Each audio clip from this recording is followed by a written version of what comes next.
So I mentioned brotherly love because I have the honor and privilege of inviting my very great friend for many years, Reginald Bullock, originally from Philadelphia, but he has an amazing career, to come give us closing keynote speech and bring everything all together. And because the room is, very intimate and we get to know each other, I'll tell you that he has a lot of things about him, but he sort of came from the media and entertainment industry back in the day. Right, Reggie? He was a very famous DJ when the first days when he started going to the Fashion Institute of Technology, and then Air Force. Don't know if he's gonna say it, but Reggie accompanied Muhammad Ali to President Obama's inaugural dinner. At the time, he was the liaison between Air Force and Congress. And then we met each other during the time that he was at KPMG. He was leading consultancy and driving BD, and then now he become the executive coach, keynote speaker. And I would say at the time of AI, he's talking about 1440. I'll let him explain. It's such an amazing opportunity for us to all think about time and AI, how that's going to change our lives and change how we interact and how we run business. So, Reggie?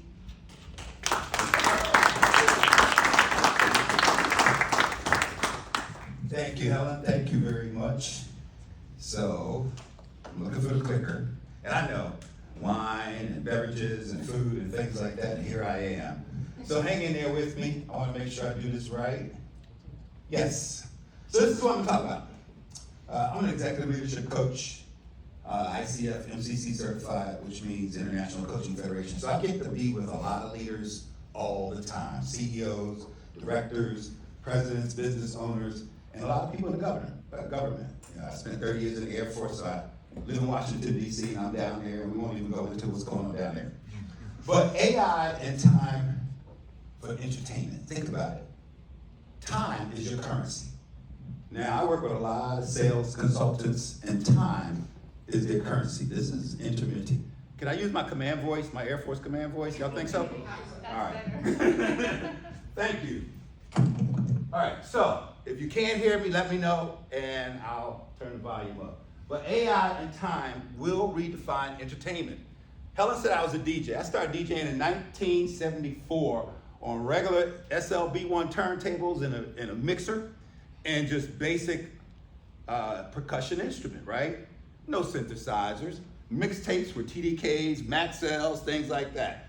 Fast forward, I have a complete studio with all kinds of AI-controlled devices. Even beats per minute, and I don't know if anybody remember, you have your watch out, you look at the second hand, and you gotta count for 60 seconds those beats per minute, and when you have 5,000 records, you have that written on it that you did manually. AI has made that easier.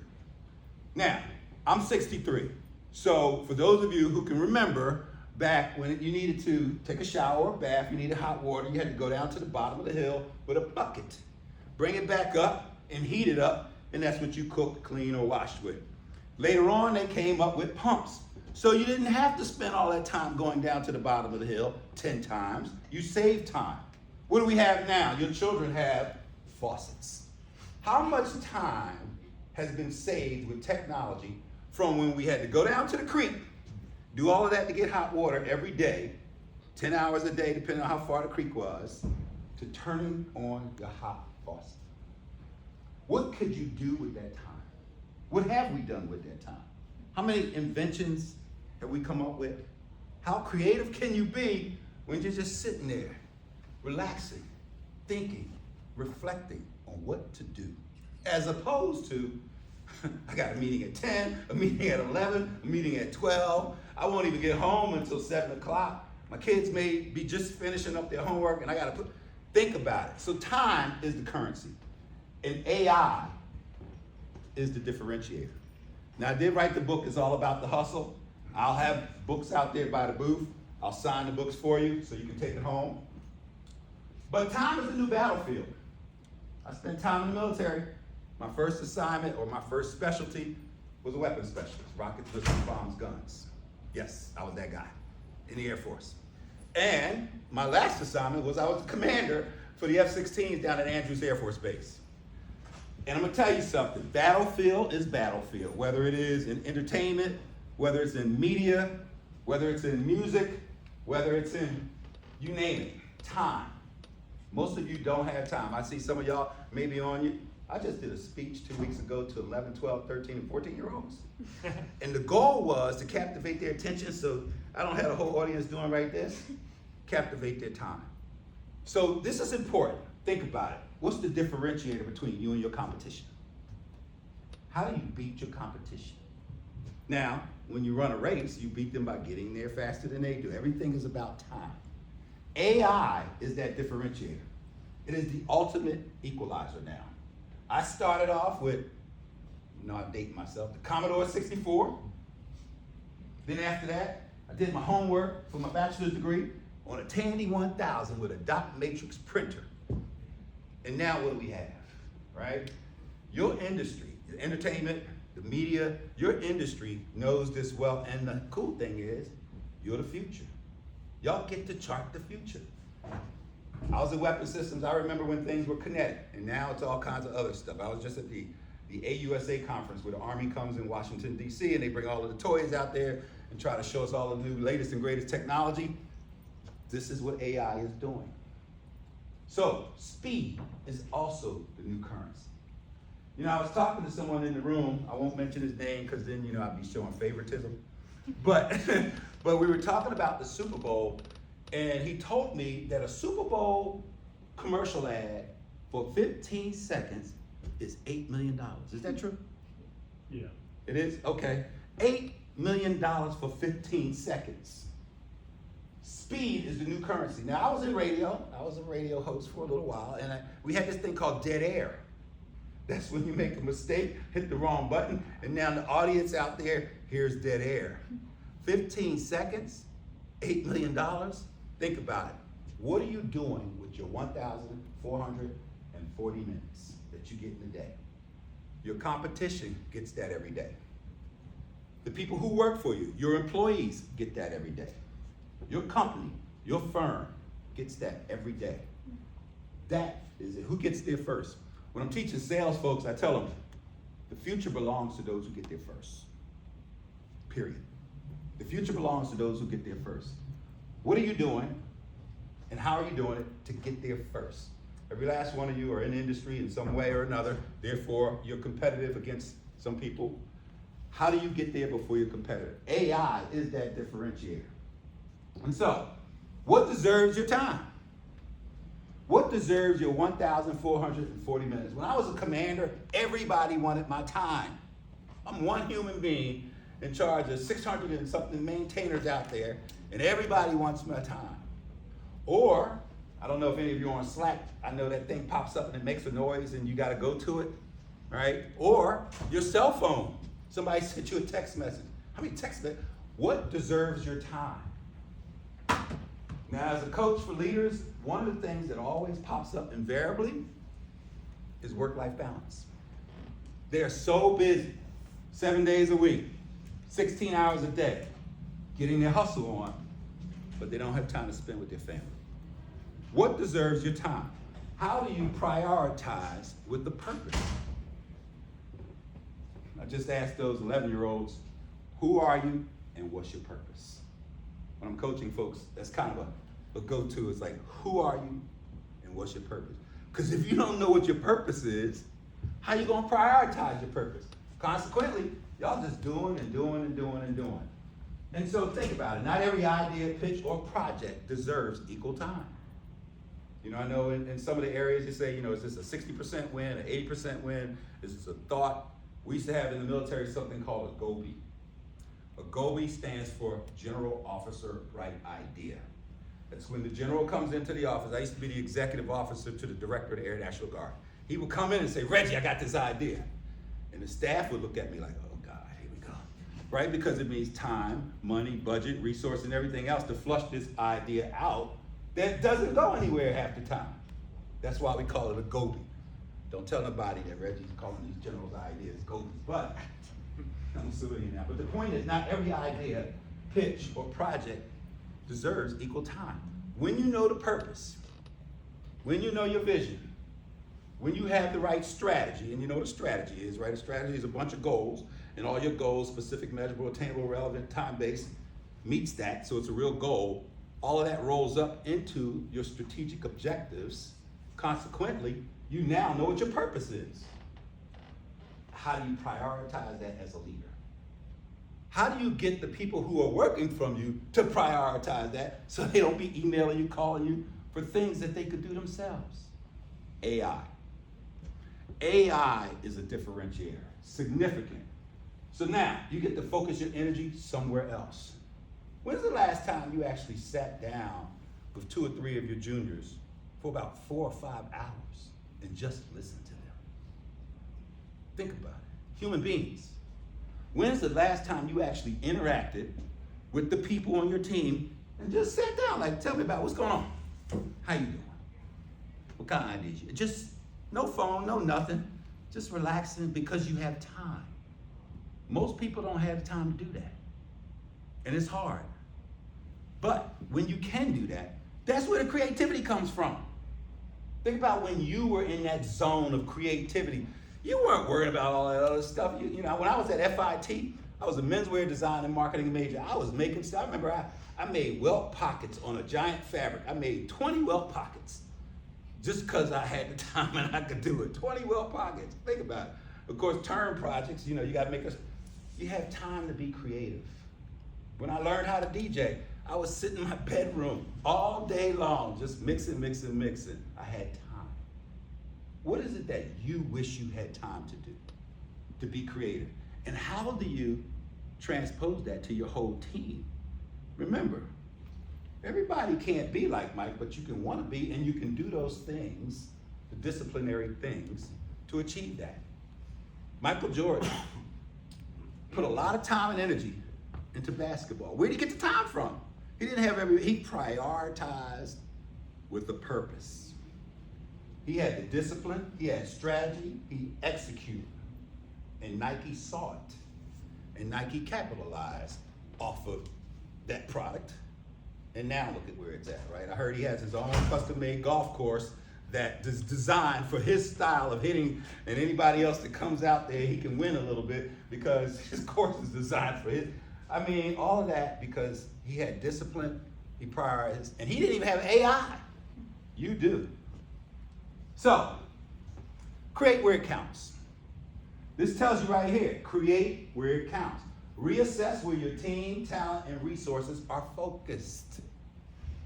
I remember when I was chief of staff at the Department of Commerce, everybody had meeting fatigue. First thing I said was, no meeting will be an hour.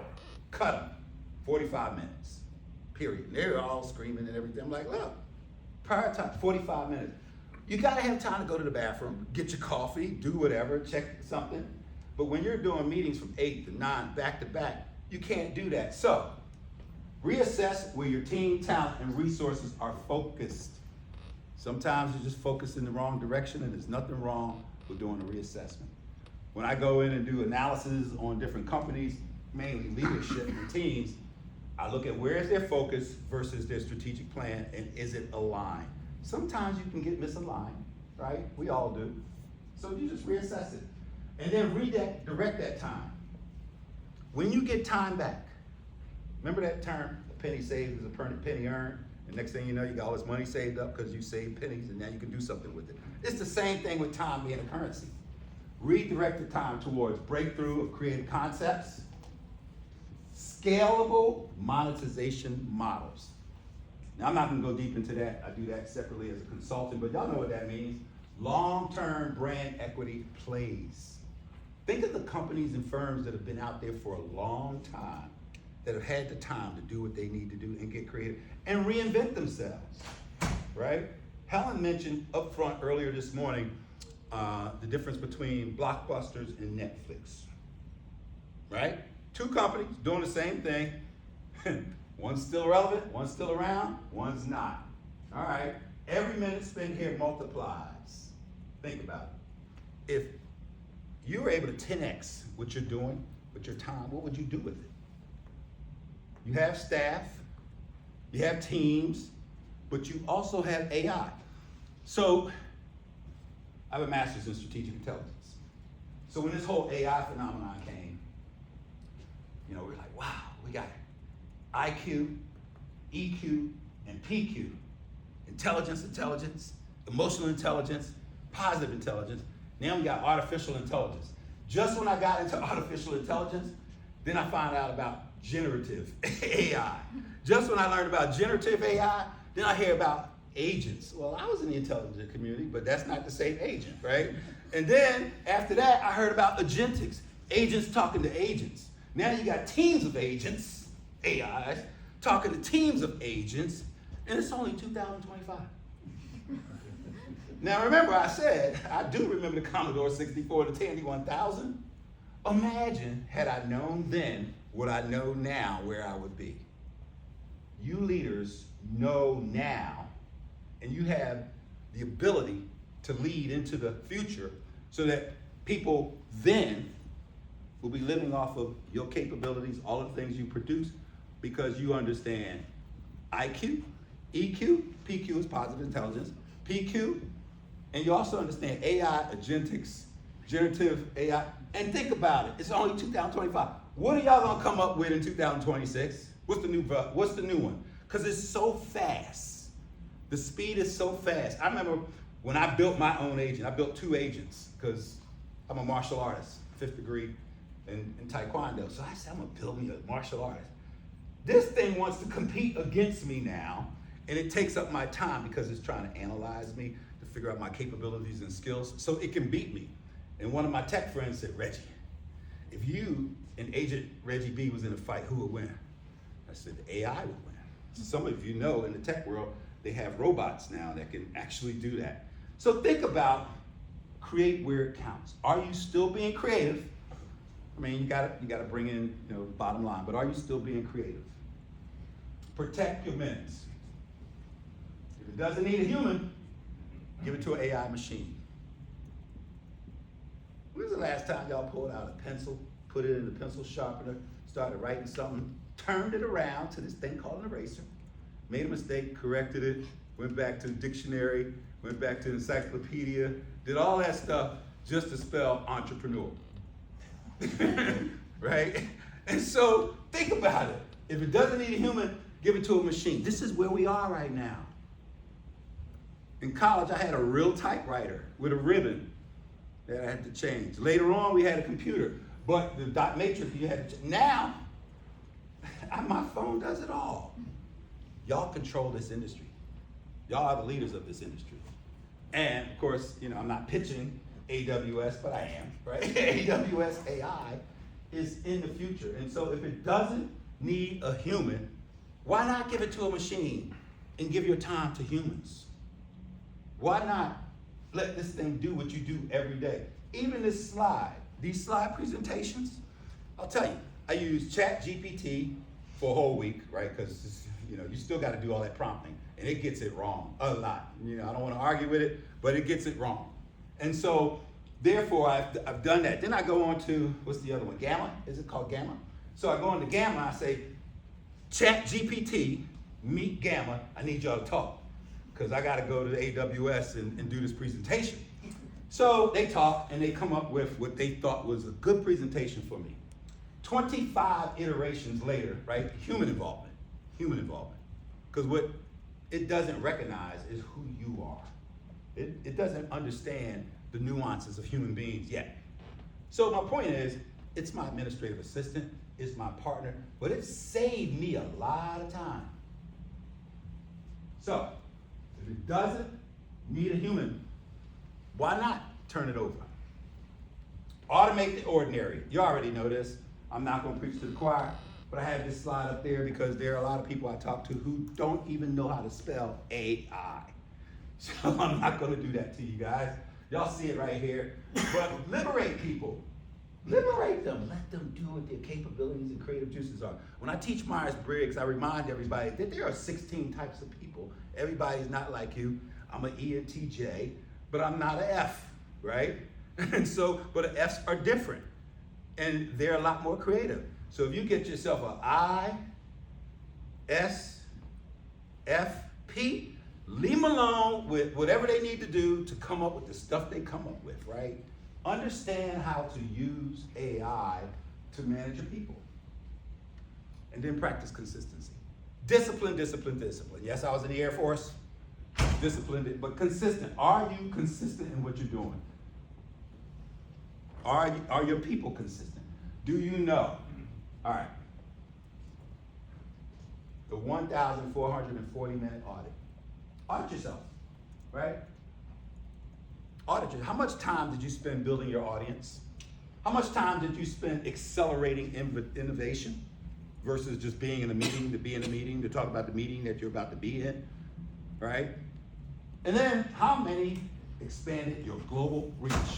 When I was with KPMG, I was the North and South America lead for the Global Center of Excellence for Defense. And I had to go all over the world all the time. So I wish I had AI back then because we did a lot of manual stuff. But my point is, what is your global reach and how much time did you spend doing it versus having your administrative assistant? Now you see, in blue, I put that down there because I don't know tech the way you did, but I researched. I'm like, who are the top people in this entertainment, sports, and media industry, like that's been doing it with speed and innovation and fast and AI? I came up with a few. If I'm wrong, charge it to the head and not the heart. But every company spends time, but only the intentional ones see exponential return. You've got to be intentional with your time. I'm about to be intentional and finish. All right, make every minute count. So, at the end of the day, what will you do with your 1,440 minutes? You should be able to ask yourself that question the day before. Every day. Every day. The day before you go to sleep, you should be able to know intentionally what you will do with your 1,440 minutes. Of course, I figured I'd be in front of a bunch of people. I'm sales, right? So, shameless plug. I wrote 4 books. One of them, y'all can have a free copy signed based on, what's the company? Finop? Finop, right. So they sponsored the books, so thank you. And feel free to get a signed copy. I hate to do this because I know I'm at the top of the hour, but I always do this. Any questions, concerns, or comments about anything I said? I know y'all want y'all drinks. I have one. Yes. You talked about the value of getting together for 4 or 5 hours, half day, Mhm. with the team that you work with. Yes. Can that be done effectively virtually, in your opinion? In my opinion, no. So and here's why I say that, because I teach all of this stuff, right? I teach over 30 different courses. One course is communication. And communication is 80% nonverbal and 20% verbal. And when I'm teaching this, like for instance, if I were virtual, all right, a lot of people are not even on the screen. I can't see their shoes. I can't see their mannerisms. I don't know if you know anything about somatics, but as an international federation coach, I'm trained in all of this stuff. I can't read your nonverbals, your energy. I'm trained in 6 different styles of martial arts. Energy. I need to feel your energy. See, that's communication. So if you're gonna spend 5 hours with somebody, that's not the same. You're not communicating. You think you are. And it was good during COVID. I get it. We needed it. It was a stopgap, as we say in the military. But think about your staff, your millennials. They don't know what they're doing because there was a gap, a serious gap. When's the last time you actually walked into somebody's office or cubicle and said, "What you working on? Let me check." "Oh man, I'm tired." "Why are you tired?" "I had to change diapers all." You don't get that from virtual. You are missing out on the human piece of communication. Message, sender, receiver, feedback, the foundations of communication. So, what's the message you're communicating virtually? First, you should be communicating, "I care about you." See, one of my principles of leadership is people don't care how much you know until they know how much you care. So, don't get me started. 80% of the people in leadership positions are not leaders. I said it. 80% of the people in leadership positions are not leaders. Leaders care. So if you care, then you need to communicate. If you're communicating, you need to read their like your shoes, nice, you know what I mean? But you can't see that when you're communicating. So how are you learning from them to be able to help them? So no, that's why I answered it quick. I don't mind people disagreeing with me, but prove it. Because, look at the results, right? When I teach martial arts, and I still teach, I can't teach that stuff virtually. You gotta be there. Now your hand goes this way, hands go that. When you're working with juniors and what's your purpose? To help them take your position, right? Successors. You're breeding leaders, you're training people. How do you do that? When I was at Fashion Institute of Technology, they look over, Reggie, that line not straight. What kind of what kind of thread are you? You know, you gotta have people over your shoulder. So you call them coaches and mentors. How do you coach and mentor people? Face to face, because you care about them. Any other questions? Yes, sir. Reggie, first of all, riveting, loved it. Thank you. A question for you, it's all about the hustle, becoming the best version of yourself. That's all leading to success. Can you talk about where you see commonality when people fail? Do you see any consistent tendencies that we should look for? So commonality, people fail, and consistent tendencies.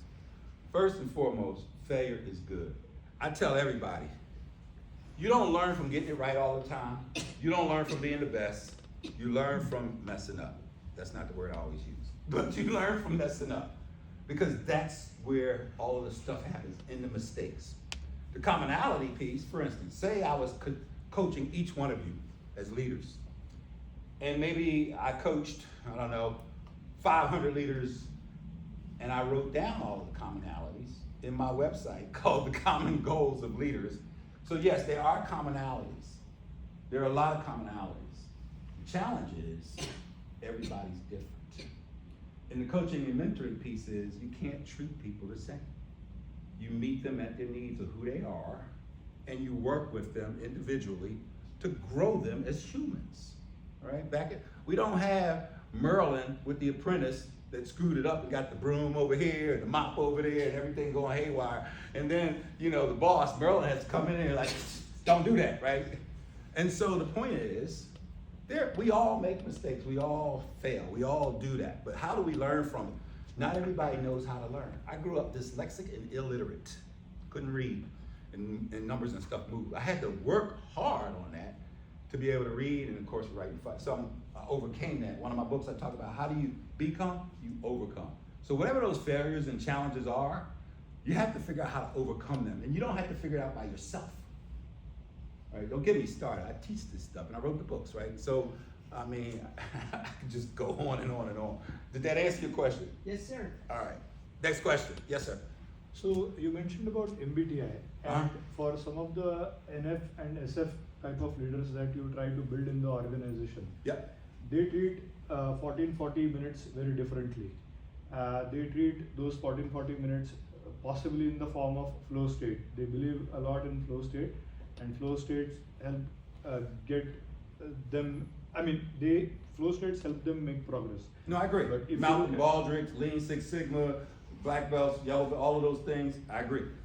Yeah, but if you look at STJ and NTJ types, they will agree with the 14-40 minutes math, prioritizing, and so on. How do you convince someone who is an NF or SF kind, who believes a lot in flow state, to get on board with this trade? Right.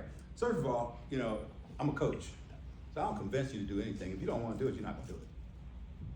You ever try to get your children to do something that they don't want to do? Right? And you're the parent. Teenagers. Right? Exactly, right? And so it's a mindset.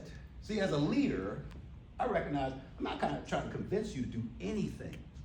I'm trying to grow you as a human being and let you discover it.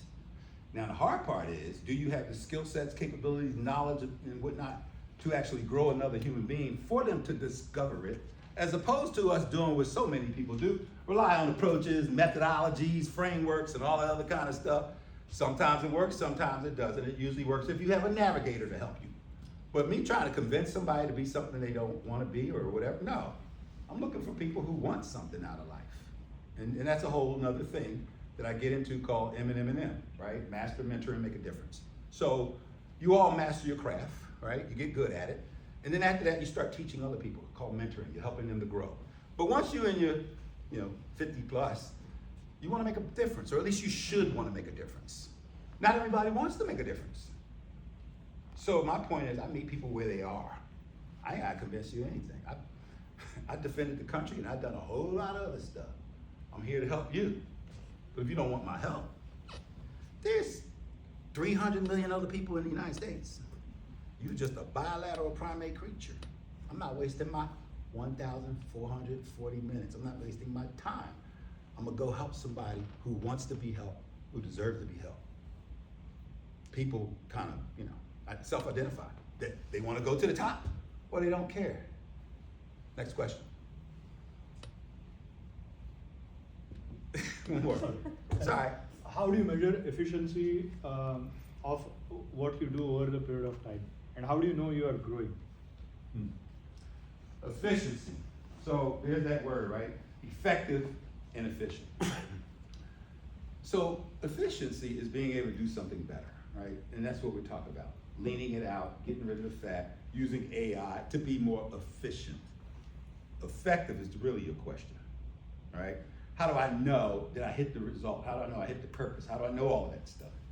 Part of it is, what's the goal in the first place? Because if you got a goal, it has to meet the SMART criteria. It needs to be specific, measurable, attainable, realistic, and time-based. When you have that, you already put your metrics against that. So when you hit your target, you already know because you got your goal, and you got your goal because of the metrics you already built in. But a lot of people just willy-nilly do it. In other words, they don't know what they're doing. So they may actually achieve the objective, but they don't know they did. Or they may put in a lot of busy work and didn't achieve anything. Well, what was the goal in the first place?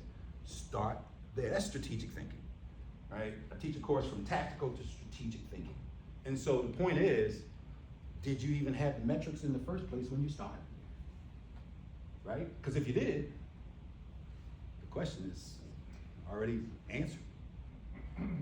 Next question.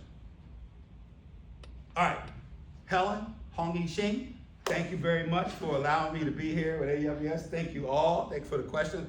I will be in the other room signing books and answering any questions you have. Thank you.